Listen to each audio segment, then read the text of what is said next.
At number 10 spot, we have the Chong-ek Genocidal Center. As the name suggests, this was a pure massacre and a horrible tragedy in Cambodia's long, rich history. In the area around this genocidal center, approximately 17,000 people lost their lives and were buried, many whom were bound and blindfolded. For obvious reasons, these were known as the execution fields of Chong-ek. This is all but a reminder of some of the atrocities committed by the Khmer Rouge regime, who were known for their forced labor camps and malnourished citizens. Now back to the Chong-ek Genocidal Center. This is where the regime would take their prisoners to be executed and now serves as a memorial for this mass grave. This center even features a Buddhist stupa filled with different human skulls retrieved from the field, ranging from the elderly to some babies. Now many feel uncomfortable walking these grounds and sense the presence of those who are suffering there. Many others claim to see the apparition of Pol Pot, who is the leader of this devastating regime. But regardless, knowledge is power, and hopefully this educates us to never go down this route again. Number 9. Haunted House on National Road. According to some, this is the most haunted place in Cambodia.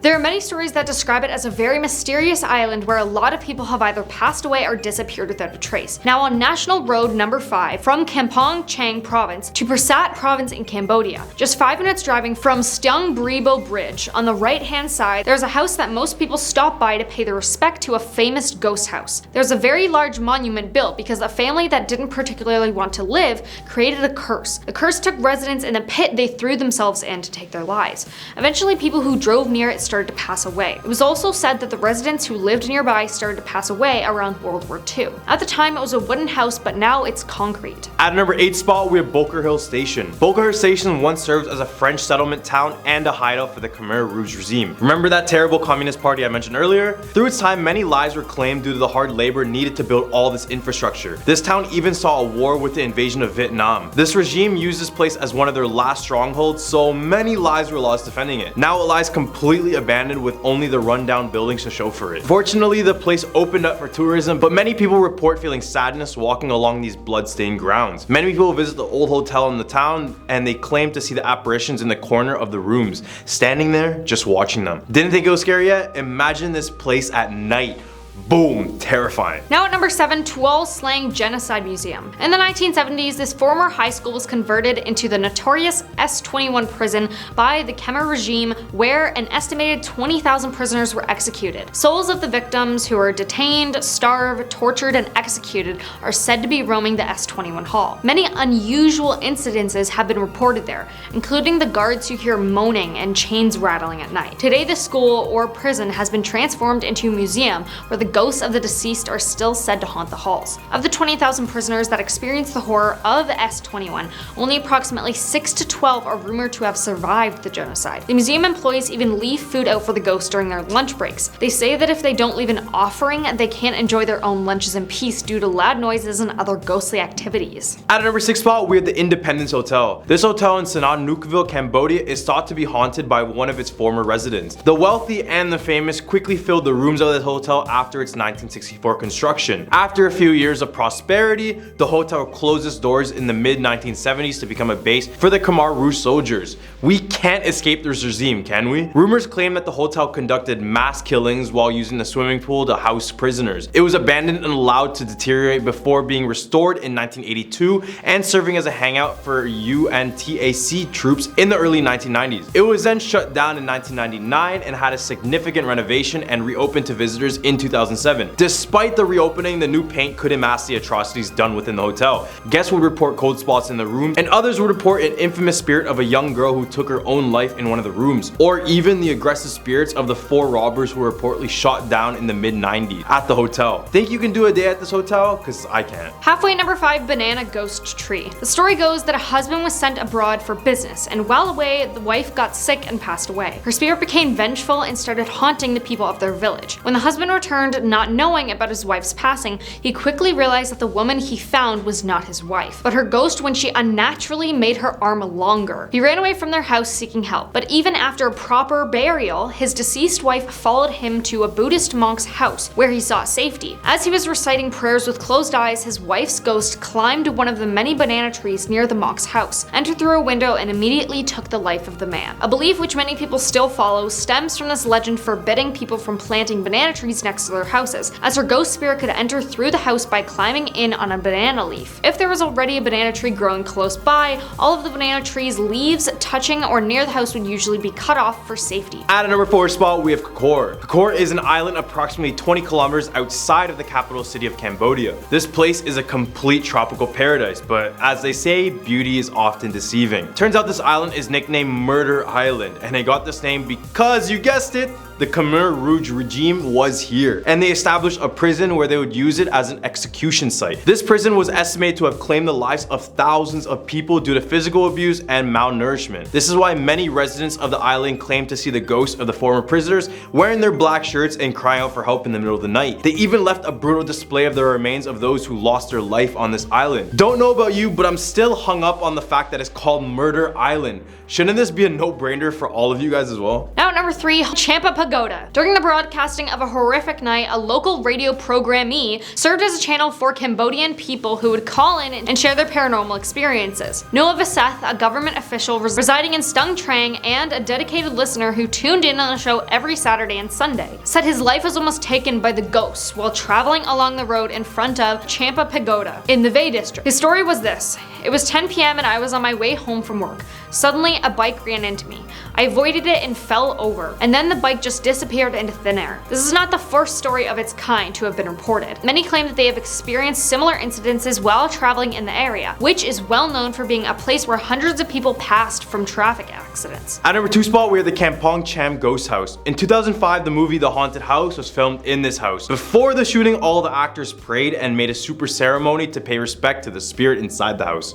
According to rumors, a young couple moved to this newly built house. They dreamed that someone offered to buy a house for $3,000 in net gold. They immediately agreed, and the next morning, they woke up and they saw the gold was placed at the door of the house. But they did not move despite taking the gold. One day after waking up, they found themselves lying on the wilderness with their belongings. Since then, no one has dared to step into the house, and it supposedly doesn't have a speck of dust inside of it to this day. Now coming in at number 1, Old Shinji Hospital. The now abandoned hospital was built in 1935 by the British colonial government as part of a military base camp in the area. It included 2 military buildings, blocks 24 and 37, that were part of the Kitchener Barracks, which housed the Royal Engineers of the British Army. However, the hospital's peak was short-lived, with the grounds being seized by Japanese troops in 1942 and used as a holding ground for prisoners of war. During the occupation, the hospital was said to have been used as a torture facility by the Japanese secret police, based on the fact that there were rooms with thick chains hanging from the walls and blood-stained floors. Before and after its closure in 1997, visitors and hospital guards claimed to have seen phantoms resembling nurses and soldiers roaming its corridors, as well as hearing unexplainable hellish shrieks. A movie was even filmed on the site, and the crew reported strange occurrences with unexplainable sounds, disembodied voices, and sightings of ghostly figures. Kicking off this countdown at number 10, Abandoned Chambers in Chokoloma. This abandoned chamber is located basically in the middle of nowhere,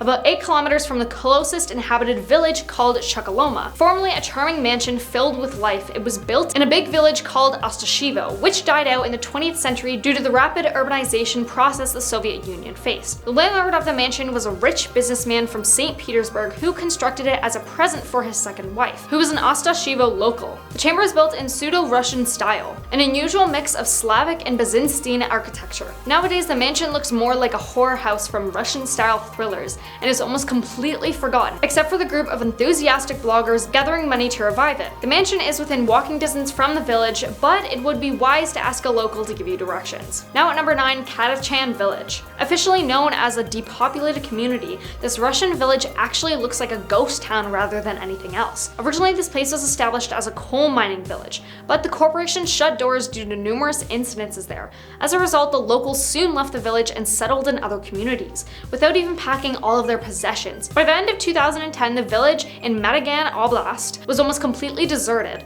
It virtually had no official residents. This place is rarely visited by travelers since there's not much to see around it anyway. Now, as this village is not just one building itself, there's multiple buildings in the village, but they are all very spooky looking, and the abandoned park in the middle of the village is even creepier than the rest. The coal mining in the area just became unprofitable. One mine was simply shut down in 1992, while the other had exploded in 1996 and ended up unfortunately taking the lives of 6 people. Back in the late 80s, more than 10,000 people lived in this village, and they had everything. I mean shops, restaurants, movie theaters, a house of culture, and so much more. However, in 2012, 2 people were spotted in the area, and it was reported it seemed like they had been living in this insanely creepy deserted village. Here at number 8, Brisinson Mansion. This mansion is also located in St. Petersburg. Unnoticeable from the street, this charming abandoned mansion is located in the industrial district of Vasilivsky Island in St. Petersburg. It was built by Petersburger Nikolai Brisinson, the rich owner of the local tannery. The mysterious story of the building claims that here the famous Dracula mirror is being kept in a secret hiding place between the walls. According to local legend, the mirror was brought here in the 20th century from the Venetian Palazzo, where the dust of Dracula was kept. Soon after the mirror appeared in the mansion, the granddaughter of the landlord suddenly passed away. After the revolution, the mirror was taken to the local Kirov Palace of Culture and then returned to the mansion. After 2 more passings of residents of the mansion, the decision was made to hide the mirror in a secret place inside the building. Coming in at number 7, Sanatorium Energy. The old sanatorium was a long abandoned place that wasn't used for decades until one day when the town decided to transform the building into something else. The former sanatorium would probably be torn down completely, but at least the grounds would be used for the construction of something better. What's interesting about this place is that it's located just outside of Moscow, nearby a few ponds that are major hotspots for fishers. So hopefully the new buildings will be able to cater to those specific visitors who may spend a night or 2 here while fishing nearby the lakes or ponds. Now at number 6, Northern Crown. This one is a place that gathers a lot of mystery and has had a lot of weird incidences. The hotel was an extraordinary and very luxurious place until 1988 when the Soviet Union compromised the property in order to overlook the Krubovki River. Unfortunately, due to the lack of money, the construction was postponed. And since then, the inner side is luxurious, but the outer side of the hotel is abandoned. The story says that the reason was the passing of a nun of St. Pete, who suddenly passed in an honor reception. While this place looks luxurious and beautiful, now that it's somewhat abandoned, it looks pretty scary. Halfway at number 5, the grain elevator. This grain elevator was built right on the fringe of the Ural city of Chelyabinsk. Once the construction of the railway was completed, Chelyabinsk automatically became a pretty significant trade station between eastern and western Russia. The result was a gigantic 8-story building that served as a symbol of the town. It practically resembled a giant skyscraper rising high from the ground. In only several years, the other districts of the city developed so much the grain elevator simply fell into abandonment. Now I know the building doesn't have any ghost stories behind it, but it definitely looks like it could be tied to something like a haunted asylum. All this was the structure of the elevators where the grain been stored. And this is like the main building, the main office building was here. Here at number 4, Dag Dizzle Plant. This odd building is known as the Dag Dizzle Plant in Dagestan. Initially, Dag Dizzle Plant was used as a test center for the military department in Russia. According to the original plan, it had to be put in operation by 1939. However, the idea was actually short-lived since the military needs sort of changed over the years. Well, this Russian test center still resides in the Caspian Sea, but it's hardly ever used for anything anyway. On top of that, Dag Dizzle Plant is located almost over 2 miles from the shore, so getting there isn't really easy whatsoever. Today, its only visitors are the birds that have made the land theirs. This weird looking thing in the middle of the water just screams horrifying just from a picture. Coming in at number 3, the unseen side of Leningrad. Saying that the scenery of this place isn't at all spooky would be the biggest lie ever. This insane site was built near the village of Seperny and is considered the largest decoration for a military movie. In fact, the entire town was built on an abandoned military base. The movie project engaged over hundreds of builders to set up the scene, and the whole process took between 4 to 6 months, and over $5 million to complete. It's not hard to see that the decoration is filled to the brim with bizarre details, including these children-looking statues that seem to be playing Ring Around the Rosie, which for starters has always been a creepy song and an odd game to play.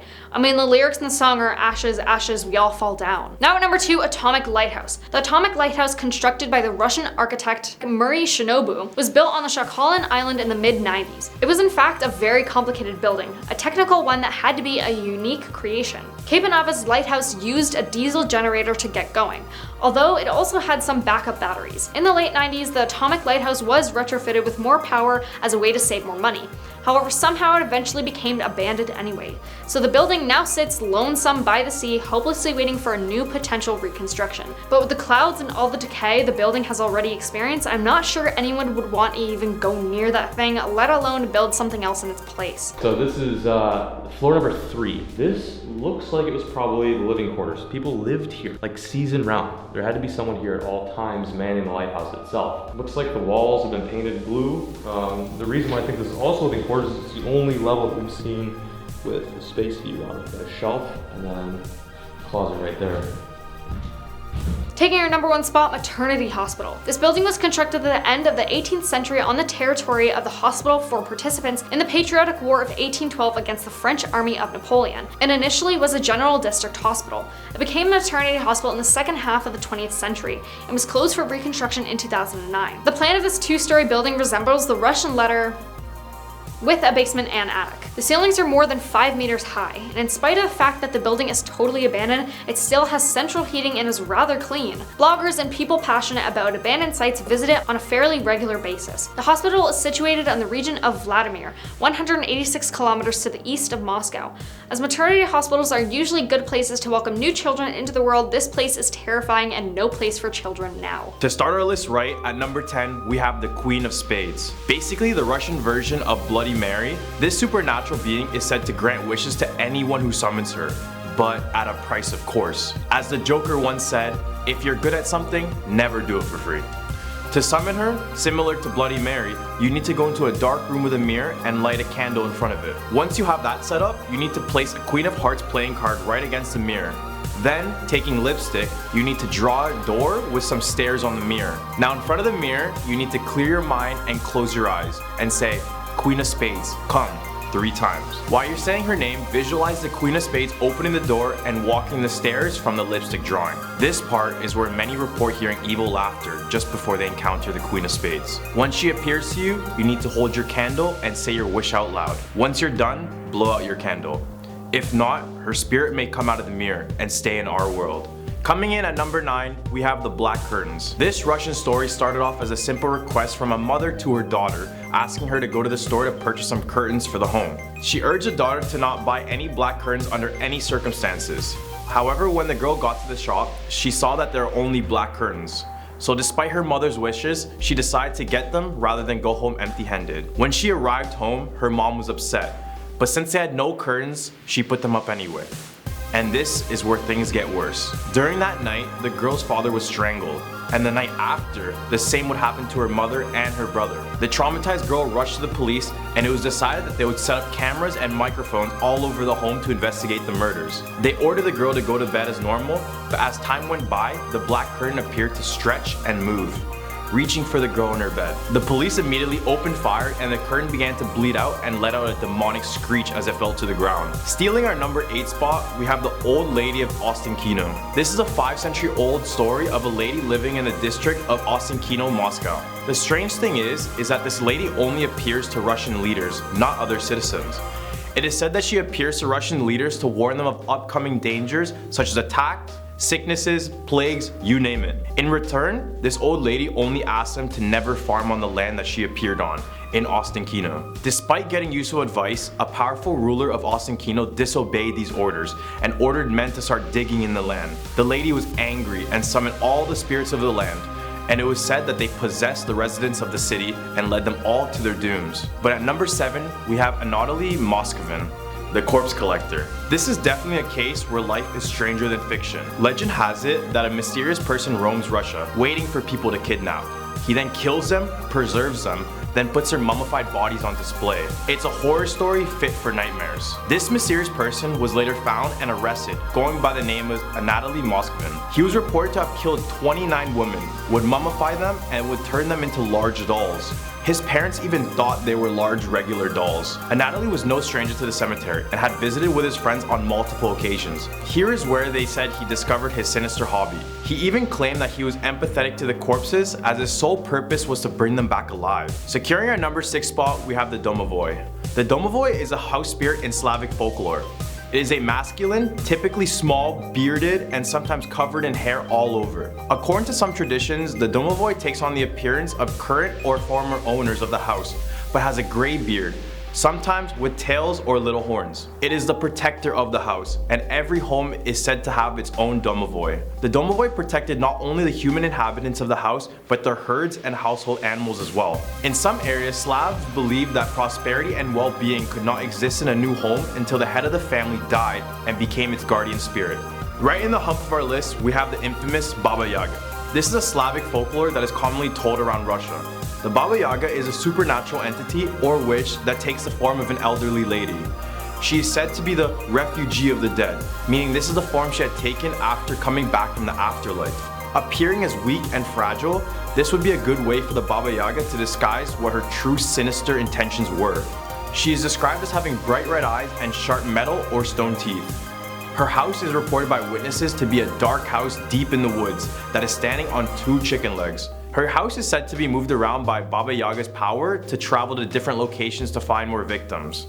When people encounter the Baba Yaga, she is said to be helpful on some occasions, but most of the time, she would be dangerous and bloodthirsty.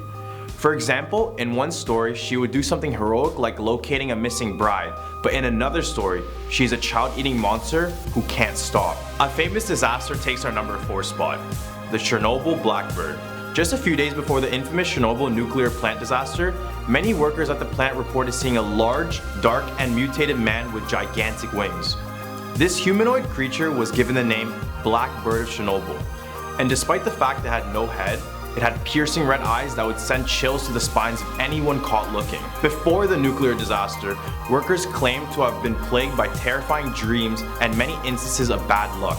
Fast forward to the day of the disaster, and now workers have reported seeing a large black bird-like creature with a 40-foot wingspan flying through the smoke of Chernobyl. Many people believe these creatures to be a bad omen, since they are shown around history to appear before tragic events. You should definitely know this one, but at number 3 we have the Russian sleep experiment. This experiment was conducted in the 1940s in a top-secret Soviet facility. The Soviets used 5 Gulag prisoners to test what no sleep did to their brains and body in 30 days. They promised freedom when, or rather, if they survived. They would use air stimulants to keep them awake for all of the days. In the course of 5 days, the situation went out of control. The subjects blocked observation and went all kinds of crazy with constant screaming and moaning. Then, on the 9th day, a prisoner was screaming so loud that he completely tore his vocal cords right off. Then, on day 14, they tried to evoke a reaction by telling the prisoners they would open the chamber, but they would get a voice back saying, "We don't want to be freed." Then on day 15, after another day of silence, they decided to open the chamber, where they saw the unspeakable. When they opened it, they immediately noticed one of the prisoners was dead due to mutilation. As the soldiers were taking out the other prisoners out, they noticed chunks of human meat all over the room. The other 4 had muscles and skin torn off from their bodies, which all seemed to be self-inflicted. Their abdominal organs had also been removed. As soldiers were trying to get them out, they began begging to stay inside the chamber with the gas on. But due to this traumatizing sight, the witnessing soldiers would follow a similar fate, with many dying and others reported ripping off their own reproductive organs. Beethoven would be shocked at our number 2 spot, but we have the red piano. This story begins when these parents bought a red piano for their daughter, who had all kinds of desire to finally play on one. Once she had started playing, she couldn't stop. Just like a young Beethoven, after hours of playing, her fingers would begin to hurt. Her parents relieved her by telling her that it was normal and that's just part of the learning process. When she went back to play the piano a few days later, she found that the piano was broken. The parents asked the lady to fix it, but oddly, she asked everyone to exit the room to ensure that there were no distractions. After it was fixed, the girl played once again, but would fall ill after a while of playing on it. Then, the piano broke again, with the pair having to call the same lady to fix. Due to the curiosity of how she fixed it, the parents decided to peep through the keyhole of the room to see what she was doing. The lady was found opening the piano, pulling out a jar of blood and drinking it. When the police inspected the piano, it was discovered that the piano had tiny needles on the keys, so every time the daughter played, she was really getting drained of her own blood. Taking our number 1 spot of our list, we have the Chapa Yoskos. Once there was a couple, Elena and Alexei, who worked at a chemical plant.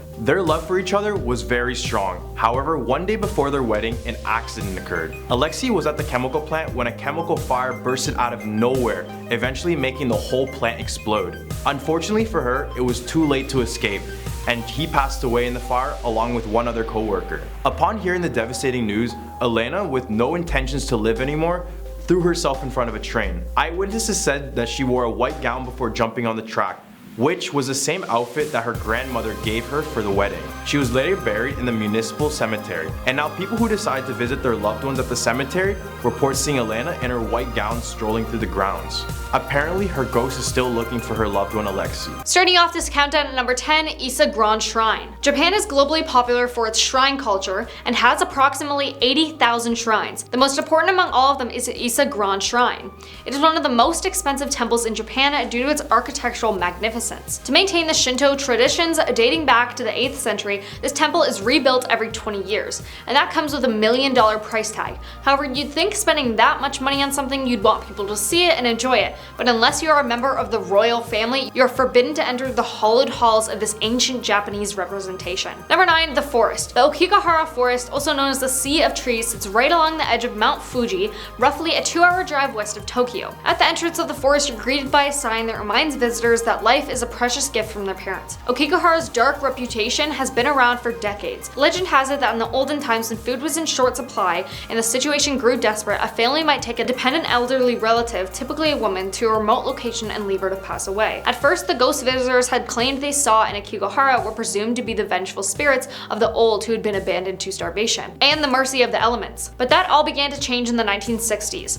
More than 100 people who are not from the area surrounding Okigahara took their own lives there between 2013 and 2015. Countrywide, people who took their own lives there totaled roughly 24,000. These numbers do not include attempts people made. It is not recommended that you visit this place, because even if you're just going to see it and enjoy the scenery, you may get sucked in and you may take your own life yourself. Number 8. Inanaki Tunnel. The old Inanaki Tunnel is a spot of a horrific incident deep within the mountains of Fukuoka. In December of 1988, the charred remains of a man were found within this mountain tunnel. The perpetrators of this gruesome act are reported to be a group of teenage boys. The area also has a history that goes back over 1,000 years as a training grounds for Budapest practitioners, who claimed the area to be a spiritual hotspot of lost souls.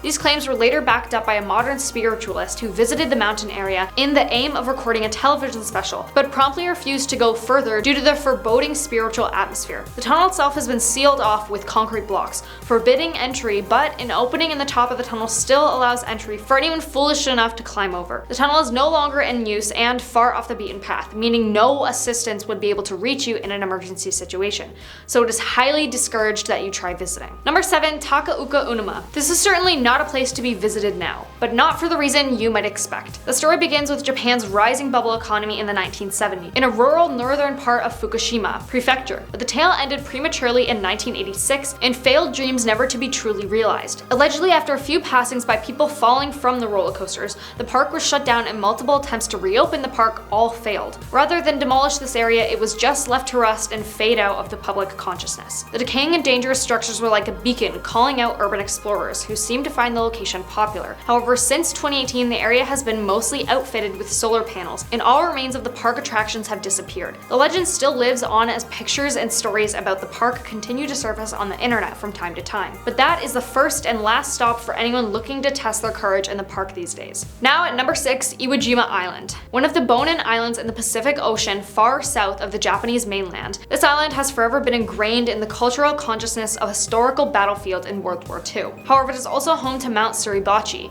a 161-meter high volcano that is listed as the most dangerous active volcano in the world, according to the University of Manchester. It is said that there is a chance of this volcano erupting sometime in the next 100 years, which would in turn lead to 25-meter-high tsunami waves hitting the coast of both China and Japan, leading to a potential death toll in the millions. The ghost stories of it related to the 40-day battle waged on the island, in which many thousands of soldiers on both the US and Japanese side lost their lives. It currently holds a base for the Japanese self-defense forces, and those stationed on the island have reportedly encountered the spirits of the soldiers who lost their lives there many years ago. Whether you would like to or not, it is nearly impossible to visit the island, as it is restricted to military personnel only. Halfway at number 5, tattoos. Tattoos in Japan are not often accepted.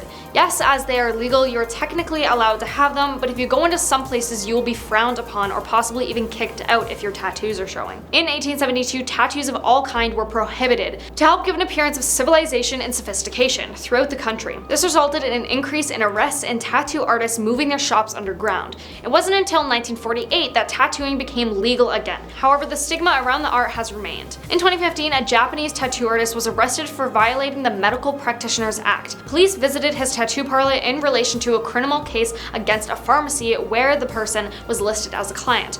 Becoming a medical doctor costs a lot of time and money, said the person. Locals and tourists with tattoos showing are in fact banned from from entering places like bathing houses, beaches, gyms, hot springs, and pools. So safe to say, cover your tattoos in Japan, or you can say goodbye to a fun beach day and working out. Number 4, Nakagasuku Hotel. The ruins of this hotel is among the favorite terrifying attractions in Japan. The hotel was proposed as a luxury resort and just a little away from the castle of the same name. The hotel construction was opposed by a monk who said it would disturb the holy site and graves in the area. But capitalist greed took over and the owner started building it. After several mishaps and workers' deaths, the construction was later stopped. In a bid to restart it, the owner promised to stay overnight at the hotel to prove it was safe, but instead he returned talking crazy in the morning and disappeared off the face of the earth. Even today, people can see lights and feel cold presence in the empty corridors of the hotel. Now at number 3, Mount Osari. This is one of Japan's most sacred sites. Many people are denied entry into this place, and it's for a good reason,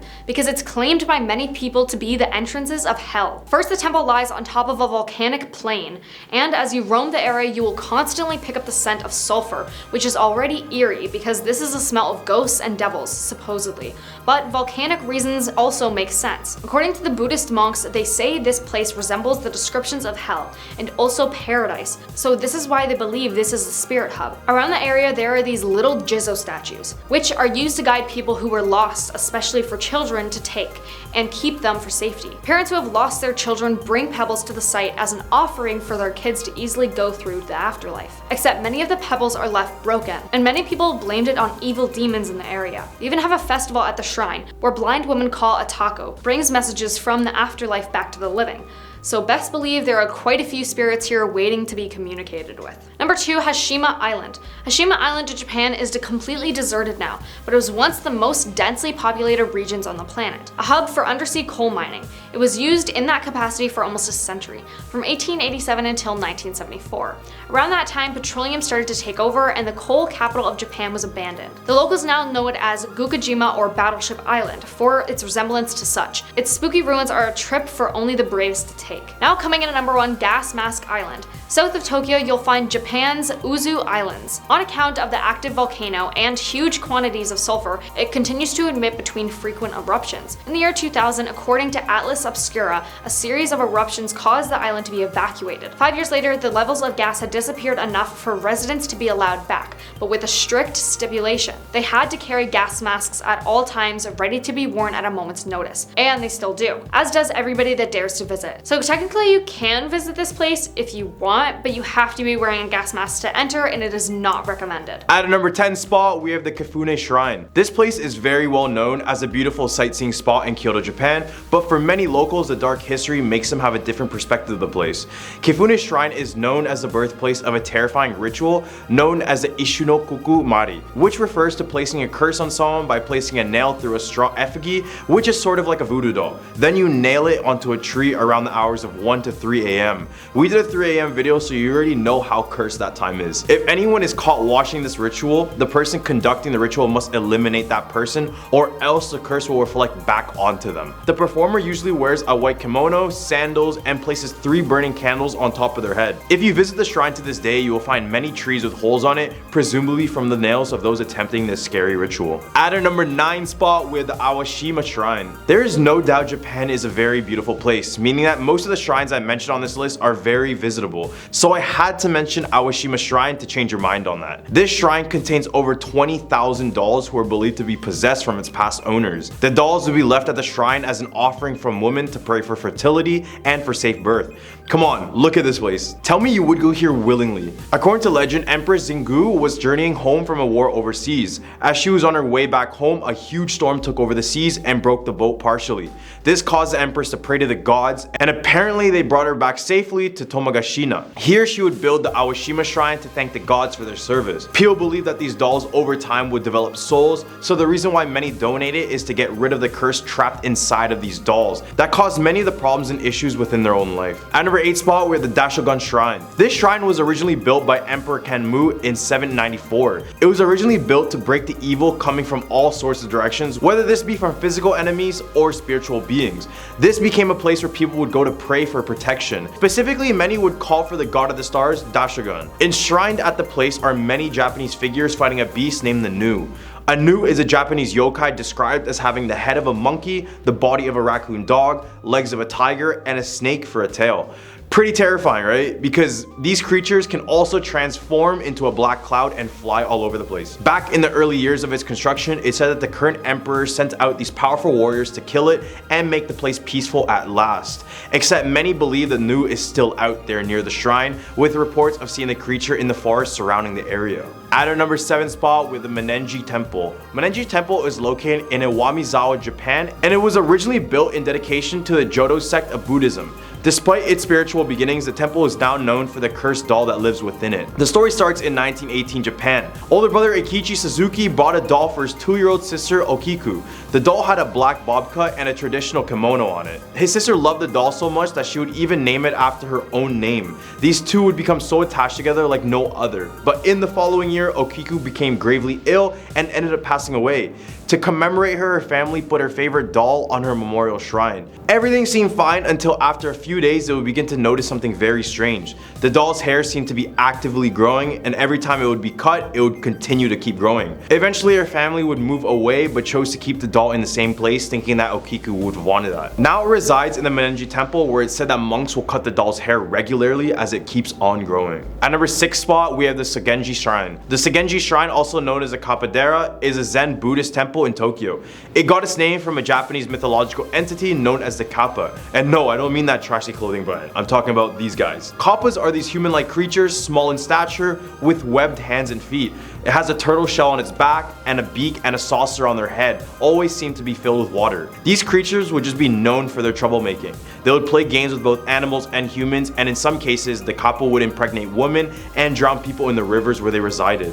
Apparently, when the place was prone to flooding, the people of the area asked for the Kappa for existence, and now many claim that the Kappas are still nearby, claiming the place as their own. There are several statues of the Kappa littered around the shrine, but who knows if one of them turns out to be real. At the hump of our list, we have the Zenkoji Temple. The Zenkoji Temple is a Buddhist temple located in the city of Nagano, Japan. The main temple of Zenkoji has a dark room created for spiritual purposes and acts like a shrine in a way. This dark room follows a pitch black tunnel underneath the temple that monks had supposedly hid the quote key to paradise. In order to do this, you need to hone your 5 senses and have complete focus while trying to navigate yourself through this area. This area is supposed to represent the journey between death and rebirth. It's very simple to understand how this represents the pursuit of enlightenment, which is only possible once you let go of your physical limitations and your concerns. People think that if you find the key, they will be saved, while others believe that if you fail, you will have a series of bad luck and unfortunate mishappenings. Regardless if you succeed or not, this room is bound to have a terrifying experience regardless. At number 4 spot, we have Mount Osor. This is one of Japan's most sacred sites, and for good reason. It's claimed by many to be one of the entrances to hell. First, the temple lies on top of a volcanic plain, and as you roam the area, you will constantly pick up a scent of sulfur, which is already eerie because this is the smell of ghosts and demons, supposedly.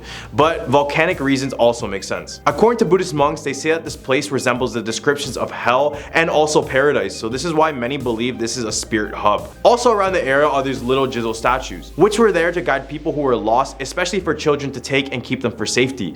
People who have lost their children bring pebbles to the site as an offering for their kids to go easily through the afterlife. Except many of these pebbles are left broken, and many have placed the blame on evil demons in the area. There's also a festival at the shrine where blind women called Itaku bring messages from the afterlife back to the living. So best believe there are quite a few spirits here waiting to be communicated with. At number 3 spot, we have the Owa Nanari Tamaya Shrine. This shrine in Tokyo has one of the most famous ghost stories in all of Japan associated with it. The story goes that Owa was a very pure and faithful woman, married to a terrible man named Tamaya Lemon. This man killed her in order to marry a richer woman. While the accounts on how he killed her vary, this all include poisoning her with terrible consequences to her looks. Obviously, she wouldn't be keen on this whole new marriage thing, and she proceeded to ruin the marriage, making him kill his new wife and her family by making them look like her dead self, and finally killed him too. The shrine was built to represent Owa's angry spirit and it still rests south of the station in Tokyo. At our number 2 spot, we're the Kaikoji Temple.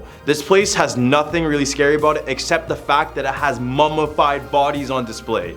Okay, maybe it is a bit scary. These mummified figures are known as a Sokushin Butsu, also known as the living Buddha or Buddha mummies. These are in fact real people, and they are the bodies of priests who belong to the Shingon sect of Japanese Buddhism. All the mummies we see here are priests who made the drastic decision in self-mummification. Just something about a body that is fully intact for hundreds of years that makes it so creepy, right? The process for the mummification would actually be pretty intense. For the first 1,000 days, they would do extreme fasting and exercising. Then on the next 1,000 days, they would reduce their diets to a bare minimum. The last 1,000 days would consist of entombment. Basically, they would bury themselves alive, essentially while in a deep state of meditation, in order to reach enlightenment. At number 1 spot, we have the Taki Shrine. This shrine is consumed in moss but looks very beautiful, but the story behind it completely ruins it. This shrine was established in the Teryaku era of Japan, which was around 900 AD. Legend goes that a man was hunting for yokai and fighting against sorcery in the region. When he was roaming the area, it would slowly get consumed by a dark black cloud. Unable to move further, the man prayed to the gods and fired an arrow up into the clouds. When the arrow came back down, the cloud drifted away, and the spot where the arrow hit is a supposed location of the Taki Shrine. Every now and then, the mountain will be filled with fog and mist, which only adds to the amazing atmosphere of the nature in the area, but also has a little bit of creepiness in it. And it's also a time when most of the region's spirits seem to be resting. Many believe that many yokai are resting by the shrine, so it's best to visit this area when there's still light outside, because many people have gone missing when night hits.